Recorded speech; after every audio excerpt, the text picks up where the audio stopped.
प्यारे शिक्षक साथियों, नमस्कार। मैं एच.एस. शंकर बुक्स एकेडमी के ऑनलाइन प्लेटफॉर्म पर आप लोगों का सादर आभार, अभिनंदन एवं स्वागत है। आप लोगों ने देखा होगा कि मैं PYQ प्रीवियस ईयर के क्वेश्चन पेपर को सॉल्व करा रहा हूँ। इस टाइम जो पेपर चल रहा है, अभी पिछली वीडियो जो गई है, सीटेट जूनियर 2013 का फर्स्ट पार्ट गया है। 15 क्वेश्चन का गया था, 15 क्वेश्चन बचे हुए हैं। 15 क्वेश्चन आप लोगों ने देखा भी होगा, खूब मुस्कुराए भी होंगे, क्योंकि पेपर बहुत इजी तरीके से करके दिया गया आप लोगों के पास।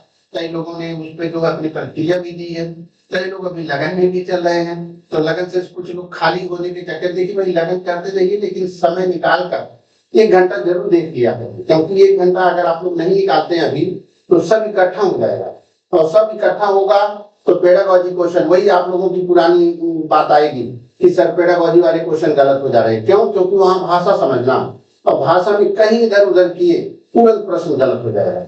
इसलिए मेरा निवेदन भी है कि आप लोग उसको देखते रहिए और आगे करिए। चलिए, और 25 प्लस लेके मुस्कुराएंगे आप लोग। अभी देखेंगे कि पेपर सॉल्व होने के बाद 27-28 नंबर तक सारे विद्यार्थी पहुंचने वाले हैं।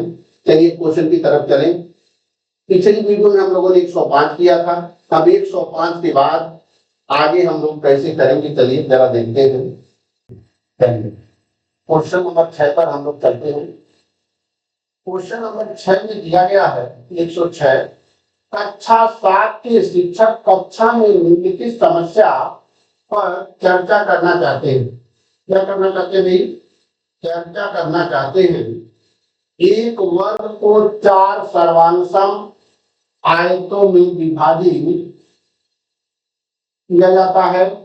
प्रत्येक आयत का परिमाप के बारे में बात किया है, 40 इकाई है। दिए गए वर्ग का परिमाप क्या है? इस समस्या को हल करने के लिए आवश्यक मुख्य गणितीय संकल्पना है। पहला, वर्ग और आयत का क्षेत्रफल, वर्ग और आयत का परिमाप। भाई क्षेत्रफल की बात नहीं कर रहा है, इसलिए उसको अलग करिए। पहला वर्ग भी है, आयत भी है, सर्वांशम की बात कर रहा है, सर्वांशम भी है, परिमाप आदि शब्दावली का उपयोग करता है। यही वही सही, आगे बढ़ने की जरूरत नहीं है, और यही हम लोग आगे बढ़ते हैं। नेक्स्ट क्वेश्चन की तरफ चलते हैं। अब अगला ये कह रहे हैं, माध्यमिक कक्षाओं में बीजगणित शुरू किया जाता है। पियाजे के संज्ञानात्मक विकास के सिद्धांत के अनुसार इस स्तर पर बीजगणित का परिचय। चलिए भैया, CBC में आप लोग जिन पियाजे साहब का संज्ञानात्मक ज्ञान पढ़े हैं, और उस संज्ञानात्मक ज्ञान में आप लोग जानते हैं, पहला है बच्चा संवेदी गति स्तर पर है और बहुत सारे हस्त। इसका मतलब है जो बच्चा संवेदी गति होता है, इन्होंने पियाजे साहब ने बताया था कि उनकी ये जो लिमिट है 0 से 2, मतलब जो अपने हाथ पैर से हरकत करता है, 0 से 2 वर्ष का बच्चा, पापा आ गए, हाथ पैर मिलाना शुरू कर देता है, फंसना शुरू कर देता है, ये 0 से 2 वर्ष। अगला है बच्चा पूर्व संक्रियात्मक स्तर पर है और अमूर्त संकल्पनाएं समझ सकता है। इसका मतलब है, अब जरा देखिए, इसका मतलब है कि एक किससे किसी के बीच में होनी चाहिए, 2 से 7 के बीच में। मैंने कहा था बच्चा मूर्त संक्रियात्मक स्तर पर है और वह तार्किक संरचना का निर्माण करने के द्वारा मूर्त अनुभवों का समझ। इसका मतलब यहाँ एज की लिमिट है 7 से 11। अब जरा देखिए भाई, बीजगणित की बात चल रही, इसका क्या मतलब है? मूर्त संक्रियात्मक का मतलब ये है कि बच्चा इतना समझदार हो चुका है कि वह तर्क कर सकता है। मतलब 5 में क्या जोड़ा जाए कि 7 हो जाए। कक्षा 5 में ही बच्चे को 5 और यहाँ ब्रैकेट बना दिया जाता है, इक्वल टू 7 रख दिया जाता है। इसका मतलब रैखिक समीकरण यहीं से शुरू हो जाता है इसको। इसका मतलब है कि 7 से 11 वाले एज में जिन पियाजे साहब के अनुसार क्या बीजगणित की क्लास मिल सकती है। बीजगणित का परिचय यहीं से उसका शुरू हो जाता है। कौन सा सही हो गया? बच्चा मूल संक्रियात्मक। लास्ट में है बच्चा औपचारिक संक्रियात्मक चरण में है पर है और अमूर्त इसका मतलब इसकी एज की लिमिट क्या है? 11 से 15 वर्ष। ये आप लोगों को मिलेगा, अभी ये ध्यान में रहे, ठीक है ना। चलिए आगे चलते हैं हम लोग नेक्स्ट क्वेश्चन की तरफ। अब इसको देखिए जरा आप लोग कैसे इसको सॉल्व करेंगे आप लोग। श्री शर्मा ने घातांकों पर शिक्षार्थियों को कार्य दिया। एक उत्तर पत्र इस प्रकार था। क्या था भाई, जरा देखा जाए तो कैसे किया जाए इसको। घातांकों का प्रश्न है। 2 की घात 3 गुणे 2 की घात 5 बराबर 2 की घात 8। 3 की घात 2 गुणे 4 की घात 2 बराबर 12 की घात 4। ये गलत है भाई, नियमानुसार 3 की घात 3 भागे 3 की घात 5 बराबर 5 में से 3 घटा करके ये भी सही है, ये भी सही है। 7 की घात 20 डिवाइडेड बाई 7 की घात 14। हमने पहले ही बताया आप लोगों को कि आधार समान होने पर गुणा में घातें जुड़ती हैं और भाग में घातें घटती हैं। इस कंडीशन में ये यहाँ भी 20 में से 14 घट गया, जो भी सही था। अब इसमें कह रहे 9 की घात 3 भागे 18 की घात 6 बराबर, अब यहाँ भी गलती है। अब इससे इस उत्तर पत्र के आधार पर श्री शर्मा निम्नलिखित टिप्पणी दे सकते हैं। क्या दे सकते हैं भाई, पहले में आइए जरा देखा जाए इनको कैसे किया जाएगा।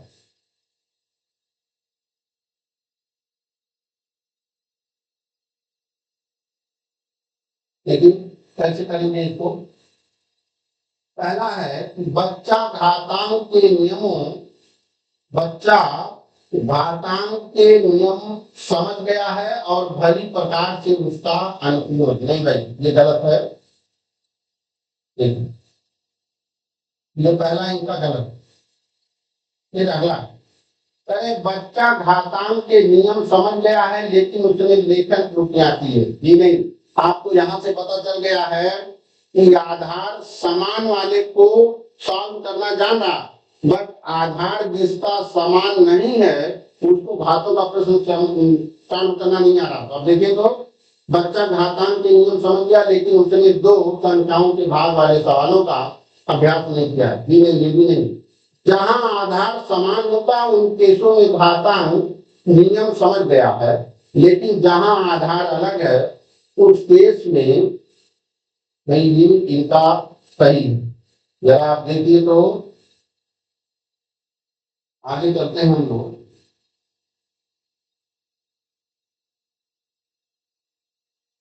बी वाला ऑप्शन इसमें सही हो गया।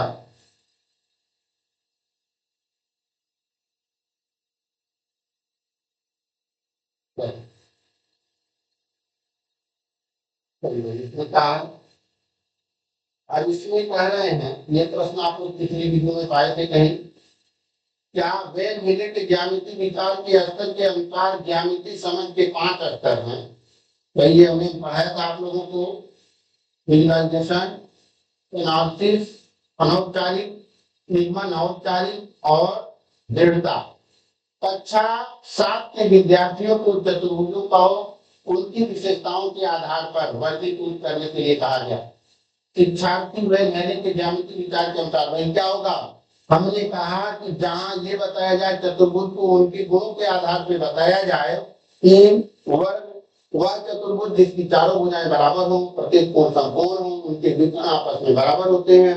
आयत वह चतुर्भुज जिसके आमने सामने की भुजाएं बराबर हो और समांतर हो, प्रत्येक कोण 90 अंश का हो और उनके विकर्ण आपस में बराबर हो। ऐसी केस में हम कौन सा भाई विश्लेषणात्मक पर हम लोग चलेंगे। अगले क्वेश्चन की तरफ चलिए। इसको देखिए तो कह रहे हैं एक पूरा बक्सा 50 सेंटीमीटर गुणे 65 सेंटीमीटर की मैकेनिक शीट से बना। बक्से की लंबाई और चौड़ाई क्रमशः 30 सेंटीमीटर और 15 सेंटीमीटर है। बक्से की संभावित ऊंचाई क्या है। इस बक्से का आयतन भी ज्ञात कीजिए। यह कार्य किस ओर संकेत करता है। अब देखिए तो भाई जरा, अब देखिए, अब ये प्रश्न पढ़ने के बाद लग रहा है कि थोड़ा कॉम्प्लिकेटेड हो गया। अब ये आयतन का प्रश्न क्यूबॉइड में है लेकिन थोड़ा सा क्या है, उच्च स्तरीय बना दिया गया। तुरंत ऑप्शन में देखिए कहीं उच्च स्तरीय है क्या। हाँ भाई, इन दोनों को पहले साइड के बाहर रखिए, निम्न स्तरीय से। अब ये कह रहे हैं उच्च स्तरीय संज्ञानात्मक मान क्योंकि आरेख बनाते हुए दी नहीं। उच्च स्तरीय संज्ञानात्मक मांग, क्योंकि यह संकलनात्मक समझ के उपयोग की मांग करता है, जिसमें कार्य को ये इसको समझ के नहीं लगा पाएंगे कि इसमें कैसे सॉल्व करना है। ठीक, चलिए नेक्स्ट क्वेश्चन की तरफ हम लोग चलते हैं।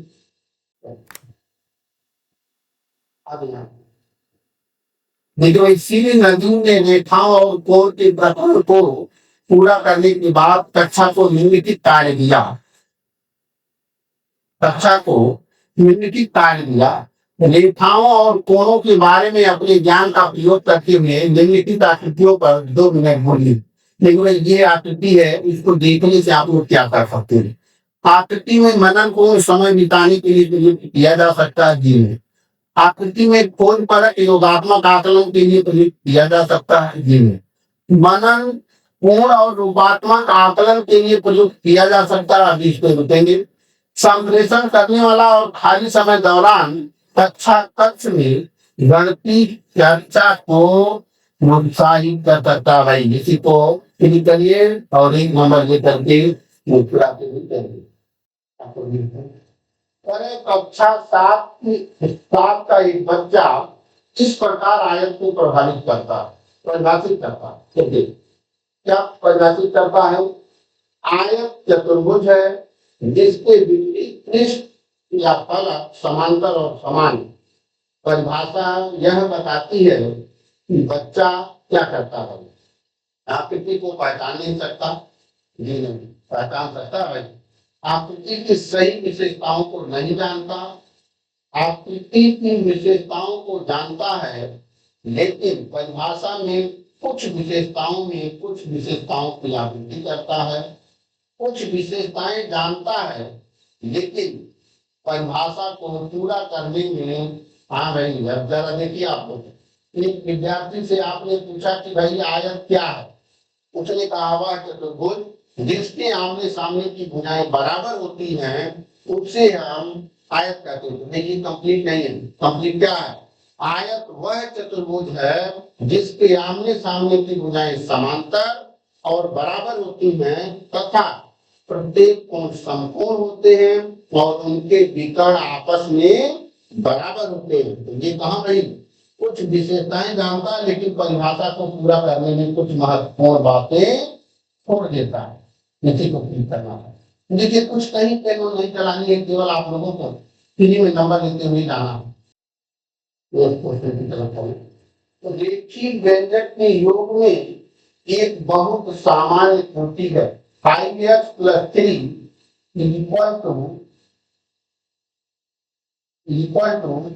8y। इस प्रकार की त्रुटि को क्या कहेंगे? इस प्रकार की त्रुटि को संकल्पनात्मक त्रुटि कहेंगे। भाई ये दोनों तभी इसके बारे में बनाएंगे। त्रुटि के बारे में एक वीडियो बन जाएगी आप लोगों के लिए। नेक्स्ट क्वेश्चन की तरफ करते हैं। अब यहाँ क्या है? कक्षा 6 की पाठ्य पुस्तक में निम्नलिखित अनुच्छेद पढ़िए। प्रबल ने 5% प्रति वर्ष की दर से ब्याज पर बैंक में ₹5000 जमा किए। कितना रुपया?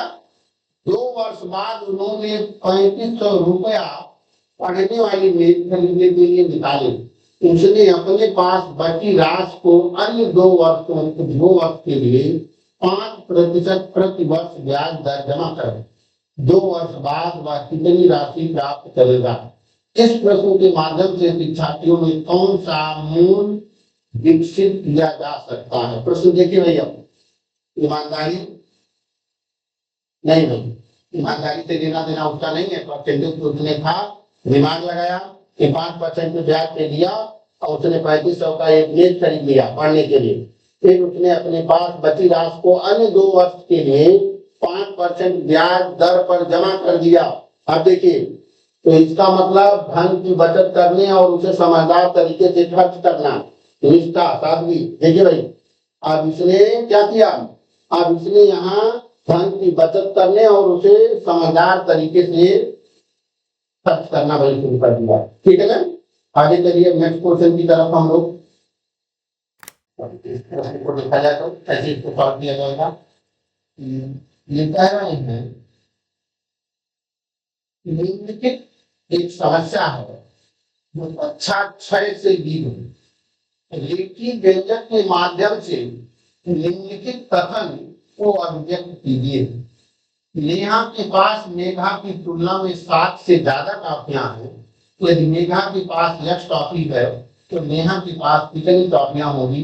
इस सवाल में अब देखिए भाई अभी नए आ गए, नए मनोवैज्ञानिक साहब आ गए हैं, ब्लूम साहब आ गए, बेंजिन ब्लूम।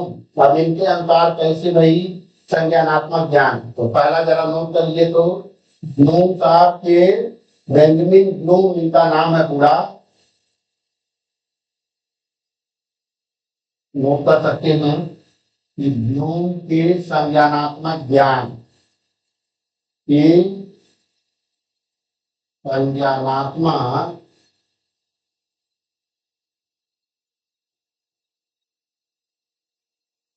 संज्ञानात्मक ज्ञान 6 दिया है। क्या क्या है। पहला है ज्ञान, संज्ञानात्मक इनका जो क्षेत्र है पहला क्या है, पहला है ज्ञान, नॉलेज। उसमें क्या होता है अभी आप लोग बिना हमारे पढ़ाई नॉलेज, जिसमें सूत्र वगैरह याद करना रहता है, डेटा वगैरह याद करना है, उसे हम बोलते हैं परिभाषा वगैरह अगर याद है, इसमें तथ्य परिभाषा डेटा आज जो लर्निंग चीजें हैं उसको हम करते हैं। ये पहला नियम इनका था ज्ञान से संबंधित। दूसरा नियम इनका है, दूसरे नियम पर है समझ। समझ का मतलब भाई अंडरस्टैंडिंग कंप्रेंशन।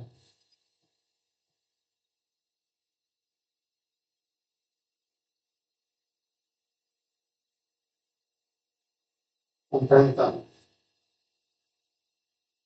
या अंडरस्टैंडिंग इसे बोलते हैं। समझ में क्या करना है भाई, आप कंप्रेंशन पढ़ते हैं हिंदी का इंग्लिश का, उसमें क्या करते हैं अर्थ निकालते हैं। क्या निकालते हैं, अर्थ निकालते हैं। तो अर्थ अगर है, समझने की क्षमता है, तो इसका मतलब है कि उसे हम कंप्रेंशन कहेंगे। ये इन्होंने दूसरा नियम दिया था। तीसरा भाई है, तीसरा आप लोगों को पता भी होगा, अनुप्रयोग।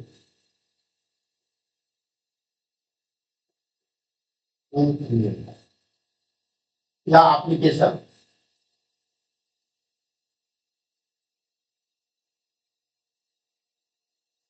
एप्लीकेशन में क्या होगा भाई, सूत्र का प्रयोग करके प्रश्नों को सॉल्व करना या निबंध वगैरह लिखना।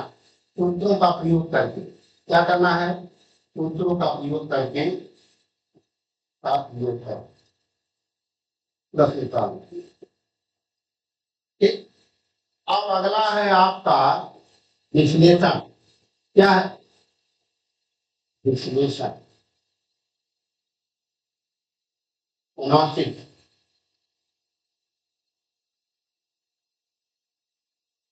एनालिसिस एनालिसिस में क्या करेंगे भाई, विश्लेषण।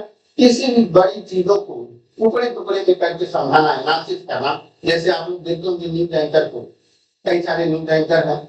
अब उन न्यूज एंकर को देखते होंगे पूरे दिन भर का कलेक्शन किए रहते हैं, फिर उसको एक एक पार्ट पर एनालिसिस करते हैं, उसी को हम कहते हैं विश्लेषण। ये संज्ञानात्मक ज्ञान है ब्लूम साहब का। पहला ज्ञान, दूसरा समझ, तीसरा अनुप्रयोग, चौथा है विश्लेषण और पांचवा है संश्लेषण। संश्लेषण संश्लेषण का मतलब है किसी चीजों को एक बड़े रूप में देना, ट्रिक निकालना, एक सिंपल भाषा में समझिए, ट्रिक निकालना, मॉडल प्रयोग करना। इसका मतलब कोई नियम को पहले से आप जान रहे हैं और उसमें कुछ नया करने की कोशिश में, कुछ आप निकाल रहे हैं फिर उसमें कुछ नया करने की कोशिश में है, उस केस में संश्लेषण होगा। ठीक है ना। अब आगे चलते हैं। एनालिसिस के बाद लास्ट इनका है जो छठा है, वो है मूल्यांकन, इवैल्यूएशन, मूल्यांकन। इसे क्या कहेंगे भाई, तो अब इसमें देखिए अभी कह रहे हैं कि नेहा के पास मेघा की तुलना में 7 से ज्यादा टॉफियां हैं। यदि नेहा के पास यक्ष टॉफी है तो नेहा के पास कितनी टॉफियां होगी, ज्ञान के अंतर्गत है नहीं भाई। अगर वो समझ पाए कि नेहा के पास मेघा की तुलना में 7, तभी वो यक्ष प्लस 7 कर सकती है भाई। इसका मतलब उसको तब समझ में आ गया। तो बोधन पर आप लोग चलिए और बोधन को फिर कर दीजिए। की तरफ आइए तो ये कहें कि P बराबर 2000।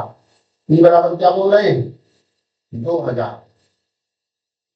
P बराबर 3 की घात 2000 प्लस 3 की घात माइनस 2000 और Q बराबर 3 की घात 2000 माइनस 3 की घात माइनस 2000। अब देखिए भाई बच्चों को एक लाइन समझना, अगर इन्होंने दे रखा है 3 की घात 2000 प्लस 3 की घात माइनस 2000, और देखो नहीं प्यारे शिक्षक साथियों, कुछ करना नहीं है, एकदम ओरल आप लोग लगाएंगे। इसको भी तक 1/3 की घात 2 है। ठीक, अब ये हमको सेम ऐसा ही दिख गया यदि x प्लस 1/x दिया गया हो और इसका होल स्क्वायर अगर किया जाए तो बन जाएगा क्या, एक्स स्क्वायर प्लस 1/x² और प्लस 2 गुणे एक्स गुणे 1/x। अब ये दिमाग में रखना है, इस तरह से फाइनली हो जाए।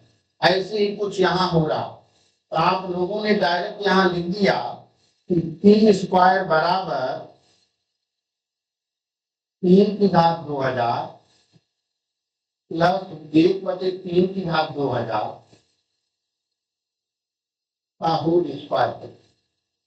सेम इसी तरीके से 2² बराबर आप लोगों ने लिख दिया 3 की घात 2000 माइनस 1/3 की घात 2000 का होल स्क्वायर। हो गया, चलिए T² माइनस Q² रख दिया जाए, काम खत्म। T² माइनस Q² अगर करेंगे तो अब देखिए इसको ओपन करिए प्लस बी के स्क्वायर में, तो 3 की घात 2000 का होल स्क्वायर प्लस 1/3 की घात 2000 का होल स्क्वायर प्लस 2 आ गए। फिर अगला माइनस 3 की घात 2000 का होल स्क्वायर माइनस 1/3 की घात 2000 का होल स्क्वायर प्लस 2। अब ये देखिए दोनों आपस में कैंसिल हो गया। दोनों क्या है, 4 कहीं दिख रहा है और 4 अगर दिख रहा तो एकदम अब बोलिया कि मुस्कुराना है, कहीं इधर उधर जाने की जरूरत नहीं है। चलिए नेक्स्ट क्वेश्चन की तरफ हम लोग चलते हैं।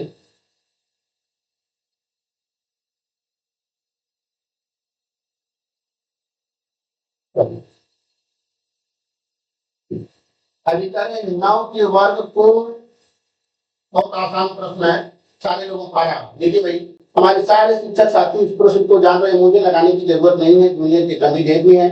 9 के वर्ग को 125 के घनमूल, तो 9 का वर्ग क्या हो गया 81 और 125 का घनमूल क्या हो गया 5, तो 16 पंचे 80। डायरेक्ट ऐसे लिख सकते हैं आप लोग। अब और कितना आ गया भाई, एक आ गया। आराम से बोलिया कि मुस्कुराइए, कहीं इधर उधर जाने की जरूरत नहीं है। चलिए नेक्स्ट क्वेश्चन की तरफ हम लोग चलते हैं।